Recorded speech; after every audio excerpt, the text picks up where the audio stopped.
બોલો સ્વામિનારાયણ ભગવાનની,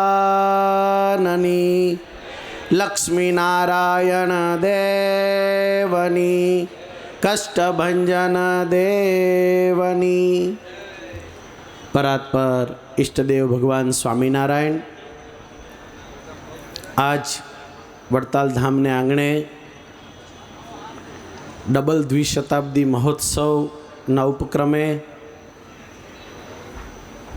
કથાના પંડાલમાં આપણને સૌને દર્શન આપતા વક્તા મહોદય પૂજ્ય નિત્ય સ્વરૂપ સ્વામી, પૂજ્ય જ્ઞાનજીવન સ્વામી, આપણા સૌના હૃદય સમા પરમ પૂજ્ય આચાર્ય મહારાજ શ્રી પૂજ્ય માધવપ્રિય સ્વામી, જેમને સમગ્ર ઉત્સવને કંડાર્યો છે એવા પૂજ્ય ડૉક્ટર સંત વલ્લભદાસજી સ્વામી, પૂજ્ય દેવપ્રસાદ સ્વામી વગેરે તમામ વડીલ સંતો અને શ્રીજી મહારાજના લાડીલા સૌ ભક્તો, બધાને ભાવથી જય સ્વામિનારાયણ.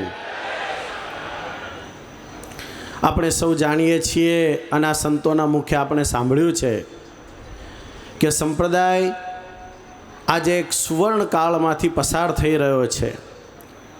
જ્યારે આખી દુનિયા એક પરિવર્તનની સાથે ચાલી રહી છે, ત્યારે સંપ્રદાય પણ એક નવીન પરિવર્તન સાથે દેશ દુનિયામાં ઉભરી રહ્યો છે.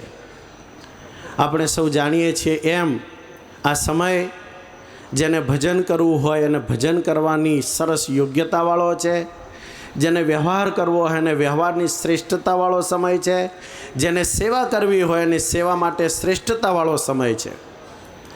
હું એક નાનો દાખલો આપીશ. પરમ દિવસે અમે બે ચાર સંતો ભેગા થઈને વિચાર વિમર્શ કરતા હતા. એક સંપ્રદાય છે, એના 1800 ગામડાઓ છે. એ 1800 ગામડા વચ્ચે એક ધર્મગુરુ છે અને 2 સાધુઓ છે. એ 1800 ગામડા એમને સંભાળવાના.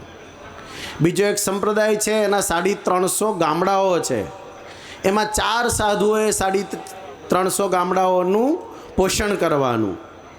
ત્રીજા એક સંપ્રદાયની ચર્ચા કરતા હતા.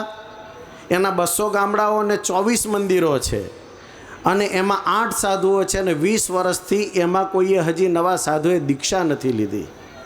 ત્યારે આજે સવારે દીક્ષાનો પ્રસંગ જોઈ અને એમ થયું કે છેલ્લા 22 વર્ષમાં 964 સાધુઓને દીક્ષા અપાઈ છે. શું સંપ્રદાય છે આપણો! હંમેશા આપણે સૌ આ મોટા સંતોના મુખે સાંભળીએ છીએ. 2 દિવસથી સતત એવો વિચાર ચાલે કે આપણી અડખે પડખે આજુમાં બાજુમાં બધે જ ભગવાનના ચૈતન્ય સ્વરૂપો આપણે અડખે પડખે ફરે છે. સંતો હોય, ભક્તો હોય, મુક્તો હોય. જ્યારે એ વિચાર સાથે આપણે સતત ક્યાંય નજર કરીએ કે જોઈએ કે કોઈનો અનુભવ કરીએ અડખે પડખે કે કોઈનો શ્વાસ આવે છે એ બી ભગવાનના ભક્તનો આવે છે, આપણે મંદિરના પગથિયા ચડીએ છીએ, ભગવાનના ભક્તોની ચરણ રજ આપણી ઉપર ઉડે છે, ત્યારે અહો અહો અખંડ આપણા રોમે રોમમાં એમ થાય છે કે આપણે કેવા તીર્થમાં છીએ, કેવો આનંદ અનુભવી રહ્યા છીએ. એટલે આવા મહોત્સવો ભગવાન તરફ આપણી ગતિ કરાવનારા છે. અત્યારે પૂજ્ય દેવ સ્વામી અને સંત સ્વામી અને સાથે એમને હુંફબળ પૂજ્ય નવતમ સ્વામીના પ્રાપ્ત થઈ રહ્યા છે. ત્યારે આપણું વડતાલ ધામ, વડતાલ ગાદી, વડતાલ પ્રદેશ અને ખાસ કરીને વડતાલના શિખરબંધ મંદિરો અને હરિમંદિરો એ સતત વિકસી રહ્યા છે. બધા ક્ષેત્રમાં વિકસી રહ્યા છે. નવા નવા ગ્રંથો રચાઈ રહ્યા છે, નવા મંદિરોના નિર્માણ થઈ રહ્યા છે, નવા સંતો દીક્ષા લઈ રહ્યા છે. ભગવાન સ્વામિનારાયણ આવા સુવર્ણકાળમાં અમારા જેવા યુવાન સંતોને જન્મ આપીને અથવા સત્સંગમાં લાવીને એટલી મોટી કૃપા કરી છે કે જેને કલ્યાણ સાધવું હોય એને અઘરું નથી રહેવા દીધું.